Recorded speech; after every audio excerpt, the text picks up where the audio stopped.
आज की इस वीडियो में हम देखेंगे कि एमपी टास्क पोर्टल पर स्कॉलरशिप का कार्य किस प्रकार से करना है। प्लीज़ आप इस वीडियो को पूरा देख के जाएं। इस वीडियो में मैं बहुत सारी ऐसी इन्फॉर्मेशन आपको दूंगा जो आपको आगे बहुत ही काम आएगी। तो सबसे पहले आपको क्या करना है, इस पोर्टल पर हमें कार्य करने के लिए जो स्टूडेंट है उसकी date of birth, Aadhaar plus caste certificate plus Samagra I D, इन तीनों जगह सही होना चाहिए। तो इस पोर्टल पर हम स्टूडेंट को रजिस्टर्ड कर सकते हैं। तो अब इस पोर्टल पर कार्य करने के दो तरीके, एक तो क्या है कि आप प्ले स्टोर पे जाके एमपी टास्क सर्च कीजिए, वहाँ पे इनका एक ऐप आ जाएगा। तो ऐप को सर्च सर्च करके हमें डाउनलोड कर लेना है। डाउनलोड करने के बाद इंस्टॉल करना है। इंस्टॉल करने के बाद आपको देख लीजिए यहाँ पे इस टाइप का इंटरफेस आएगा। हिंदी इंग्लिश में आप इस पर कार्य कर सकते हैं। तो मैं हिंदी सिलेक्ट करूँगा। हिंदी सिलेक्ट करने के बाद आपको देख यहाँ पे एक ऑप्शन दिख रहा होगा, नया हितग्राही रजिस्टर करें। तो नया हितग्राही को रजिस्टर करने के लिए आप यहाँ आगे जैसे यहाँ बड़े पर क्लिक करेंगे तो आपके सामने वही सारा इंटरफेस आ जाएगा जो हमें वेबसाइट पे देखने को मिलेगा। तो इसमें 6 स्टेप पर कार्य करना है। जो वेबसाइट है सेम ही ये ऐप भी उसी प्रकार से कार्य करता है। तो दो तरीके हैं, एक तो वेबसाइट पे जाकर हो रहे हैं, ऐप पे जाके। तो मैं आपको वेबसाइट पे जाके बताता हूँ।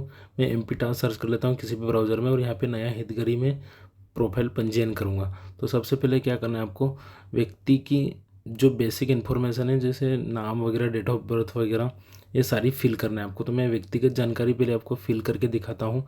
देख लीजिए, मैं फटाफट से जानकारी फिल कर देता हूँ और आपको दिखाता हूँ कि इस पोर्टल पर किस किस प्रकार से कार्य होता है। इस पोर्टल पे टोटल 6 स्टेप पर कार्य होता है। टोटल 6 स्टेप को हम फुल प्रोसेस कर लेंगे तो ही हमें यूज़र आईडी जनरेट होगा स्टूडेंट की, वरना नहीं होगा।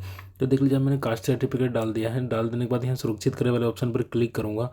जैसे मैं सुरक्षित करे वाले ऑप्शन पर क्लिक करता हूँ, देख लीजिए यहाँ पे जो कास्ट सर्टिफिकेट में डेट ऑफ बर्थ है और जो मैंने एंटर करी वो गलत करी। तो अब मुझे पता करना है कि इनके कास्ट सर्टिफिकेट पर डेट ऑफ बर्थ क्या है, क्योंकि कास्ट सर्टिफिकेट पर कहीं पर भी डेट ऑफ बर्थ नहीं लिखी रहती। तो मैं एमपी डिस्ट्रिक्ट पे जाऊंगा किसी भी पोर्टल पर और आवेदन की स्थिति जाने यहाँ पे क्लिक करूंगा। तो और यहाँ पे मैं क्या करूँगा कि स्टूडेंट का जो कास्ट सर्टिफिकेट नंबर है वो फिल करूँगा। फिल करने के बाद कैप्चा एंटर करूँगा और सबमिट कर दूंगा। तो मैं ये क्यों कर रहा हूँ, क्योंकि मुझे डेट ऑफ बर्थ जानना है, क्योंकि वो date of birth caste certificate में मेंशन नहीं रहती। तो आपको सबसे पहले यहाँ ऑप्शन दिख रहे होंगे, तो रजिस्ट्रेशन फॉर्म का ऑप्शन दिख रहा होगा। इसके ऊपर जैसे मैं क्लिक करूँगा तो स्टूडेंट की सारी बेसिक इन्फॉर्मेशन जो जो भी उसने फॉर्म भरते वक्त दी थी, सपोज एड्रेस वगैरह है, father name, mother name, date of birth, caste वगैरह सारी। तो देख लीजिए, मैंने यहाँ पे ये डेट ऑफ बर्थ पता कर ली है कि कास्ट सर्टिफिकेट पे डेट ऑफ बर्थ क्या है। आप भी इसी प्रकार से एमपी डिस्ट्रिक्ट पोर्टल पर जाकर कास्ट सर्टिफिकेट में क्या डेट ऑफ बर्थ डाली है स्टूडेंट ने, वो आप चेक कर सकते हैं। तो अब देख लीजिए, मैं कास्ट पे जो डेट ऑफ बर्थ है वो सही करके फिल करता हूँ, तो प्रोसेस करता हूँ, तो फॉर्म आगे फिलअप हो जाएगा।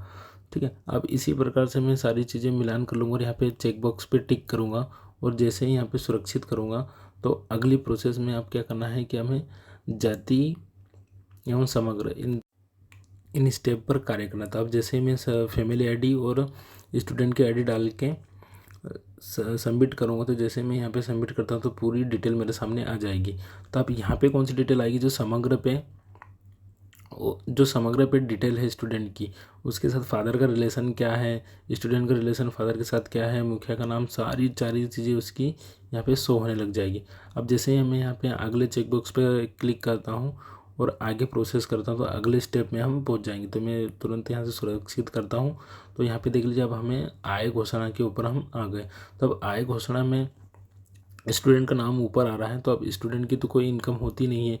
तो स्टूडेंट की इनकम नहीं होती है तो हम यहाँ पे सब क्या करेंगे कि इसके नाम से कोई ज़मीन वगैरह भी नहीं है, तो हम यहाँ पे एन ए नोट अवेलेबल करके आगे बढ़ा देंगे। तो मैं सबसे पहले फटाफट से फॉर्म फिल कर देता हूँ और इस प्रोसेस को भी मैं आगे बढ़ाता हूँ। आप चाहो तो किसी परिवार को ऐड करना चाहो तो कर सकते हैं, किसी भी फैमिली मेम्बर को, तो आप यहाँ से ऐड कर सकते हैं। ठीक है, अब यहाँ से जो भी का उसके इनकम सर्टिफिकेट में एक जो रेंज डली होगी इनकम की, वो आपको सेलेक्ट कर लेना है कि वो कौन से रेंज में आ रहा है। उसके बाद में आपको क्या करना है कि यहाँ पे जो भी उस पर राशि वगैरह हो, मैं यहाँ पे डमी सारी आपको दिखाने के लिए डमी इन्फॉर्मेशन फिल कर रहा हूँ। तो आप जो सही सही इन्फॉर्मेशन हो वही फिल करें।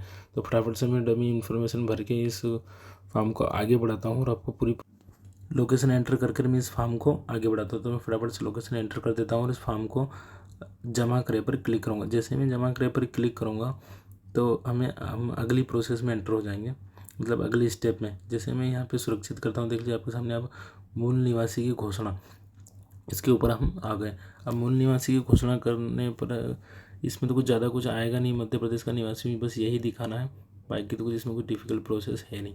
अब इसके बाद जो अगली स्टेप आएगी उसमें हमें क्या करना है कि स्टूडेंट की जो जानकारी है वो पूरी एकदम प्रॉपर तरीके से मिला लेना है, कुछ भी गड़बड़ी नहीं होना चाहिए। सपोज इसमें नाम ऊपर नीचे होता है तो चलेगा, लेकिन डेट ऑफ बर्थ तो सारी जगह सही होना चाहिए, तो ही हम बना सकते हैं। अब देख लीजिए अगली स्टेप में हमें पूरी स्टूडेंट की जो भी अभी तक हमने 5th स्टेप तक जो भी हमने स्टूडेंट का डाटा डाला है वो पूरा हमारे सामने आ गया है। अब अगला मोस्ट इम्पोर्टेंट कार्य है पासवर्ड बनाना। तो अब पासवर्ड हमें क्या है 8 अंकों का कम से कम होना चाहिए, और दूसरी बात इसमें एक स्पेशल कैरेक्टर होना चाहिए, जैसे स्टार है, @ है, हैज़ है, कुछ भी एक आपको पासवर्ड का एग्जाम्पल दिख रहा होगा स्क्रीन पर, इस प्रकार का पासवर्ड होना चाहिए। तो मैं फटाफट से पासवर्ड बना के आगे सबमिट पर क्लिक कर देता हूँ। तो जैसे मैं सबमिट पर क्लिक करता हूँ देख लीजिए आपके सामने हितग्राही का यूज़र आईडी आपको मिल चुका है, और जब इसी यूज़र आईडी और पासवर्ड के साथ इस पोर्टल में मैं जब लॉगिन करता हूँ तो मैं इस स्टूडेंट की स्कॉलरशिप के लिए अप्लाई नहीं कर सकता हूँ।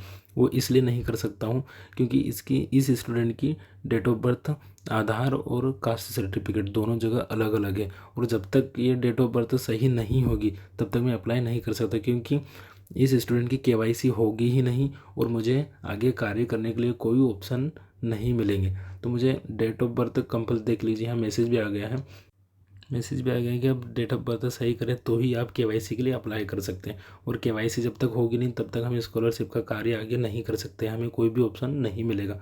आई होप कि आपको वीडियो अच्छा लगा होगा। अच्छा लगा तो प्लीज़ लाइक शेयर